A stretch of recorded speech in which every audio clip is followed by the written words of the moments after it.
You've been living abroad for so long, there's no point in getting property in the States, right? It's enough for you to have our grandparents' old house. After my mother passed away, I returned to my home country for her funeral, only to find out that my sister had already decided on the inheritance distribution without consulting with me. There were no room for me to say my opinion, and I was given the old house that our grandparents used to live in. When I went to see it, it was in no condition to be inhabited. Even if I wanted to dispose of it, it seemed like it would cost a considerable amount of money. However, I started cleaning it up because it was a house that my mother cherished from our grandparents. And there, I found something unbelievable. I am in my 40s and married. My husband got a job overseas, and I accompanied him. I can work from anywhere as long as there is an internet connection, so I didn't hesitate to go with him. I currently work as a freelancer. I have one sister, and she is also married and has family of her own.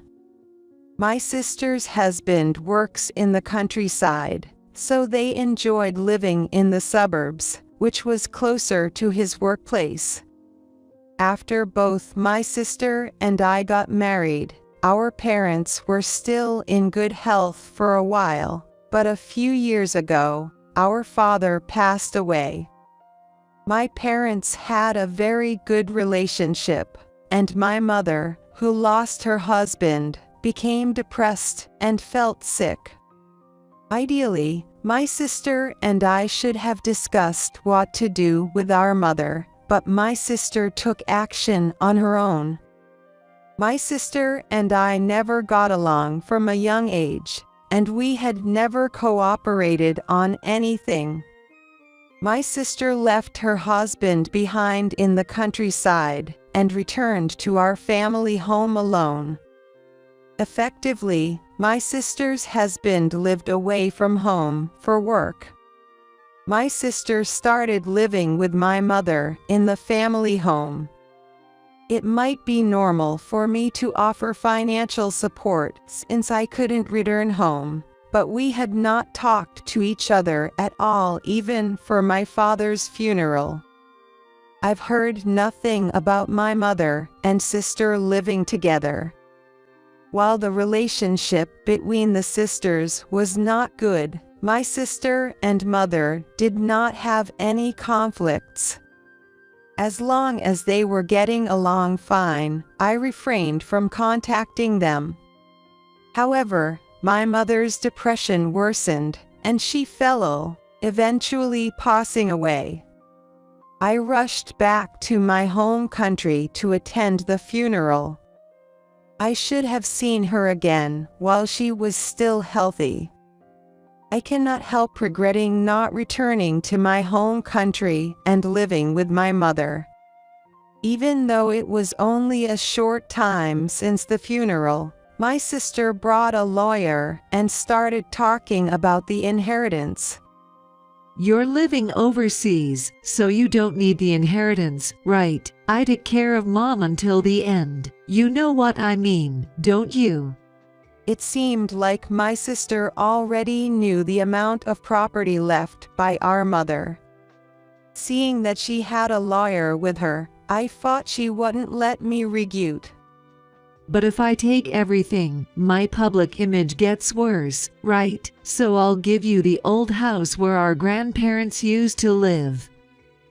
That was referring to the house that had been more than 100 years old, where our grandparents had lived.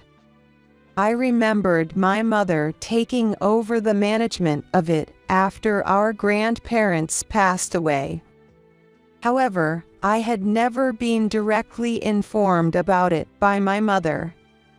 According to the lawyer, it seemed that my mother, who lost her husband and became depressed, did not actively manage the house.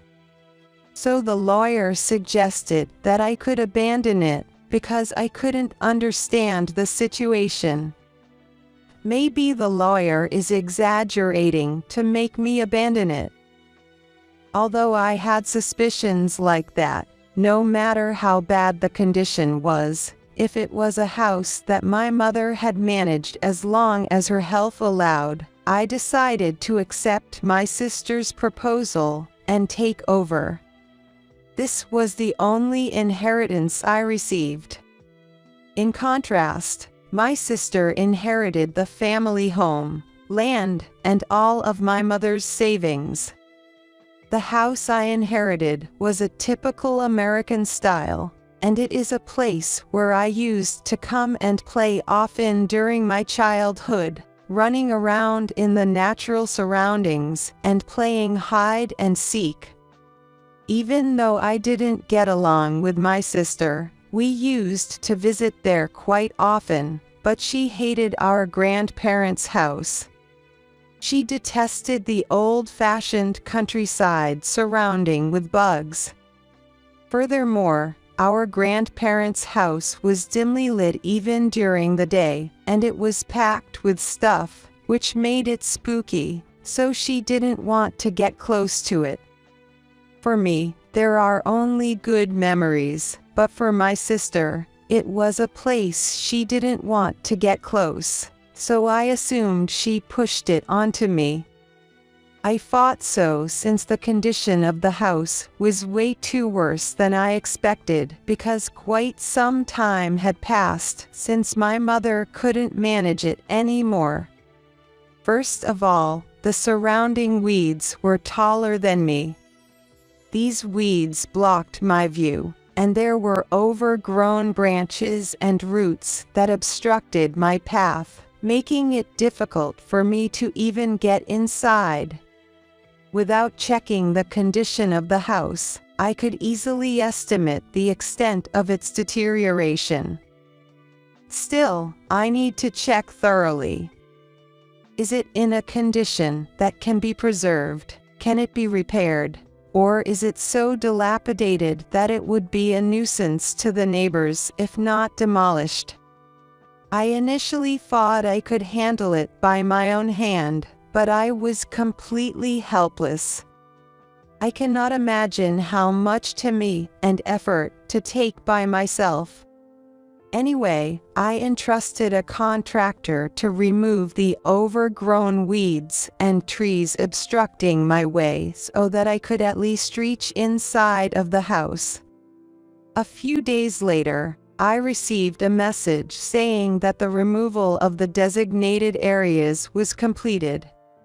I headed back to my grandparents' house and was finally able to see the house itself. The exterior was not in good condition, so I realized that it had to be demolished without consulting experts. The inside was worse than the impression I got from the exterior. The carpets were worn out, there were holes in the roof, rain had leaked through and damaged the carpets and floorboards.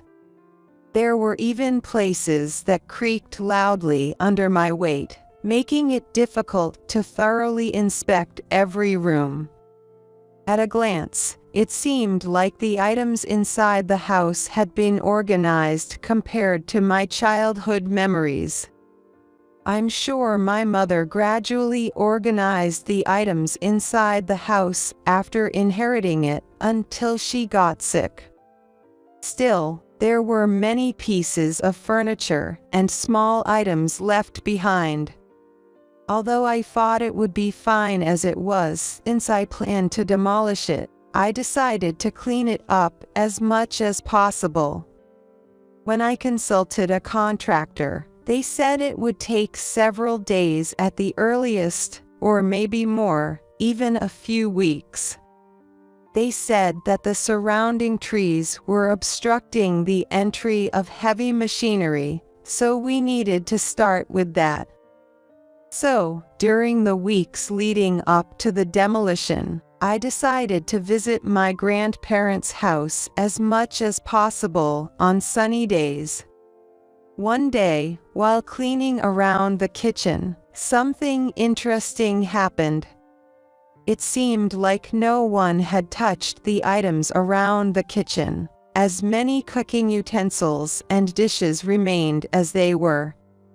There were no food items left, of course, but there were some unopened seasonings that had passed their expiration dates. I wondered if there might be something in the storage space under the floor. As expected, a fermentation crock jar emerged when I opened it. My grandmother used to make pickles often. Especially her homemade shiso plum pickles were super good, and there was a time when she sent them to me regularly, even after I stopped visiting her. I couldn't believe that there were still pickles left. I tried to lift the jar cautiously, but it was quite heavy. Moreover, it seemed certain that something was inside. Could it be that there are actually pickles inside? I nervously opened the jar, and various gold items came out. There were documents with them, and it turned out that they had been purchased with the money our grandparents obtained from selling the land. While I inherited my grandparents' house, should I also take the gold items inside the house? Since it seemed like a dispute might arise if I told my sister, I decided to consult with my mother's sister, my aunt. According to my aunt, it was true that our grandparents had sold part of the land where our ancestors had inherited for generations. The only remaining land was the one where our grandparents' house was built. My aunt had her own health issues, and she couldn't handle the family home, so she entrusted everything to me because I was the one who inherited it.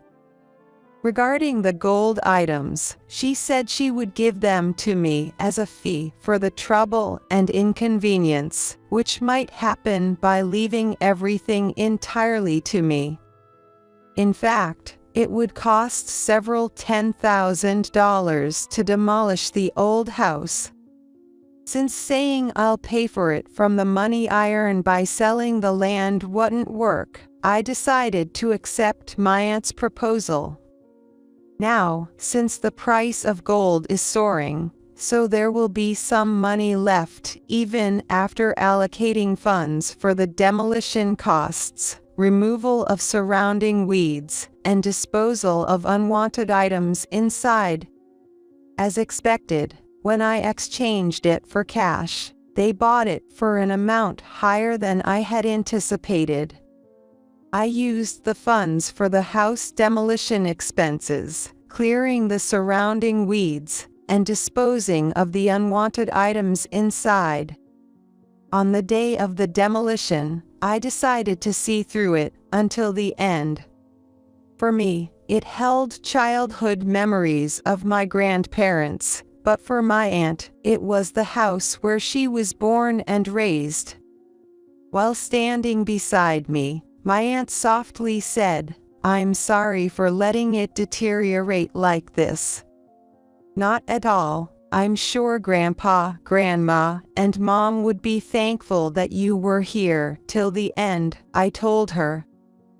"I'm glad it was you, my niece, who inherited it in the end," she responded. I felt relieved that I could fulfill what my mother had left undone. Once everything was settled, I returned to my husband waiting overseas. Then, a year after my mother passed away, my husband and I returned to our home country for her first memorial service. It was the first time I had seen my sister since the one-sided discussion about the inheritance.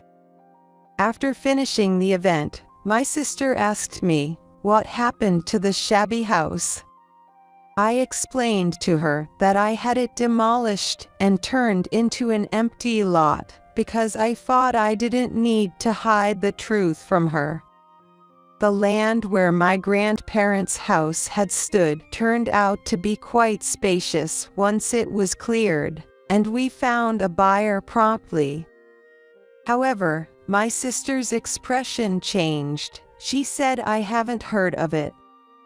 I didn't hear about any of this. If you've any cash by selling it, you should give me half. If I had known that this shabby house could be worth something, I wouldn't have let you inherit it. Certainly, if we only consider the run-down condition of the house, it wouldn't have been worth much. It became valuable only after I invested a significant amount in turning it into an empty lot. However, I didn't mention that we had cashed in the gold items left by our grandparents and used that money for the expenses. If I did, she would undoubtedly ask for a share of that too. I firmly rejected my sister's demand. It was such an unequal inheritance from the beginning. I didn't see any reason to split the funds I had earned by selling it, especially since it was a result of my efforts.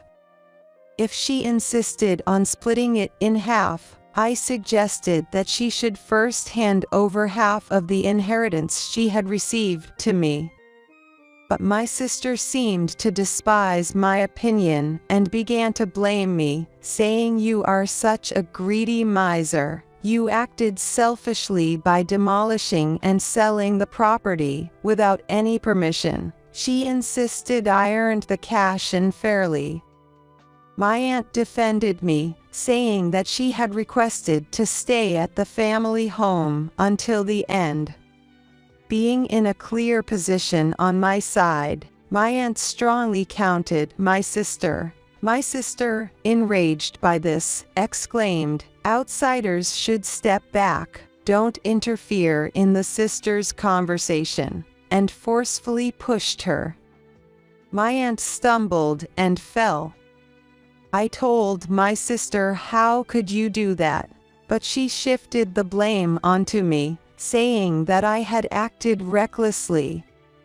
She even suggested, "The fallen old woman is an obstacle. Why don't the two couples, sisters and husbands, discuss together?" We ended up in a separate room, where my husband and I faced my sister and her husband.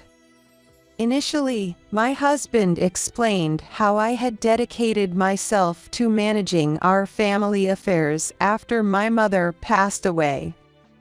Leaving my husband behind in the overseas for an extended period due to work commitments, I stayed in New York alone until the sale of the vacant lot was completed.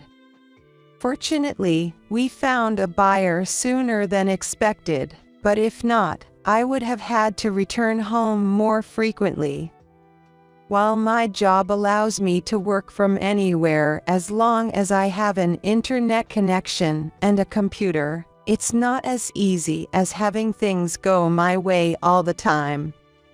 There were also time differences to communicate with my husband, so to be honest, it wasn't easy.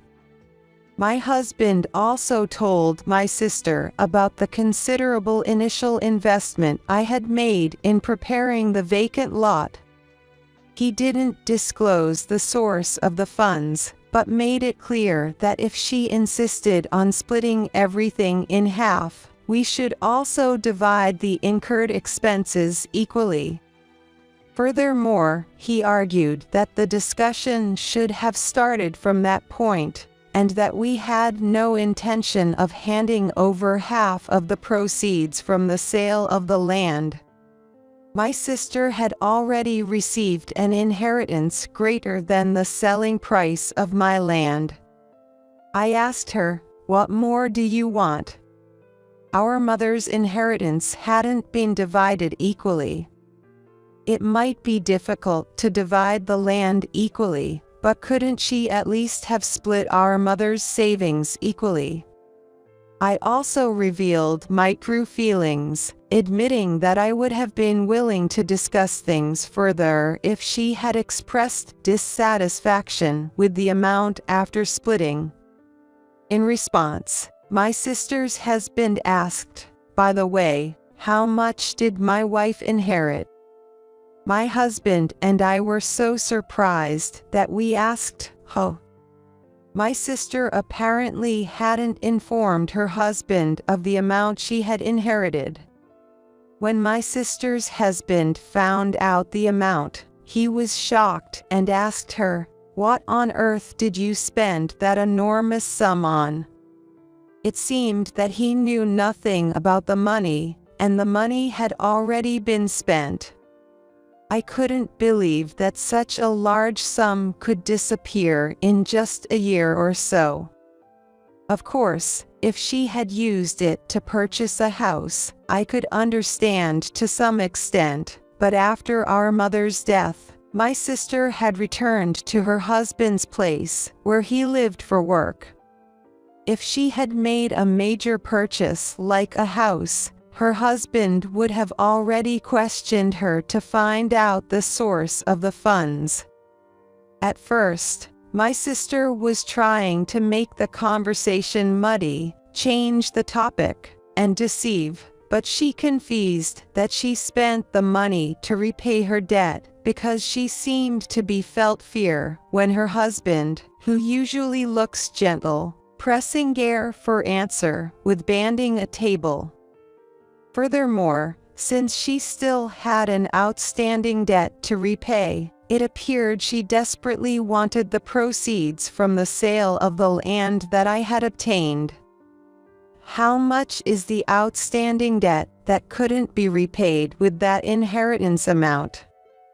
Upon closer examination, it became clear that she had incurred significant debts through illegal gambling, to the extent that it was almost enough to buy a house.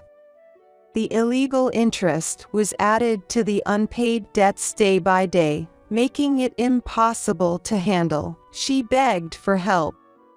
My sister was, in fact, a housewife, and had not worked part-time or anything of the sort. I wondered how she managed to come up with such a large amount of money. Of course, her husband questioned her harshly about this. It was then revealed that she had been using the savings they had as a couple. When her husband found out that she had been using their savings without telling him and the couple's savings account was emptied, he became furious. He grabbed my sister and pushed her down. My sister resisted, scratching her own husband with her nails. It escalated into a little scuffle, so our family members, who were in another room, came to break them up. Then my aunt said to my sister, "You've been often returning to your parents' house and taking valuable items with you, haven't you? Your mother knew about it." She then presented a letter with our mother's handwriting, saying, "Besides, she asked you to contact Emily because she wanted to her my other daughter before it's too late, but you never did. Why is this letter coming up now?" My aunt explained that she had initially intended to keep this matter to herself, hoping that my sister would reconsider her actions and start her life over again after having all inheritance. However, she couldn't bear my sister's selfish thoughts of taking even more, rather than turning her life around, even after having monopolized the inheritance. In front of the relatives, my aunt also revealed this incident, hoping that my sister would realize how terrible her actions were. Among the items my sister had taken and converted into cash, there were also family treasure that our mother cherished. Shortly thereafter, my sister's husband gave a divorce paper to my sister. He threatened to demand the entire amount she had spent if she didn't accept divorce. However, immediately afterward, she received legal documents requesting consolation in money. It turned out that the debt, which was originally incurred through risky gambling, had been borrowed from a very dangerous source, and no matter where my sister went, she was pursued by them.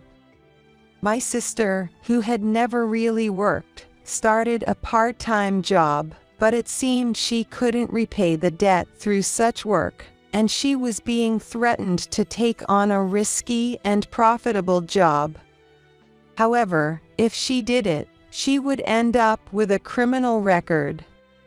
My sister's financial recklessness was entirely her own fault. As she couldn't manage her spending, she has only herself to blame. With my husband's job being relocated within New York, I returned home. We used the money from the land sale to buy a house, and we live happily together as a couple. Work is going well, and my aunt occasionally comes to check on us. Recently, she's been feeling better and regaining her health. I can only hope that this happiness continues indefinitely.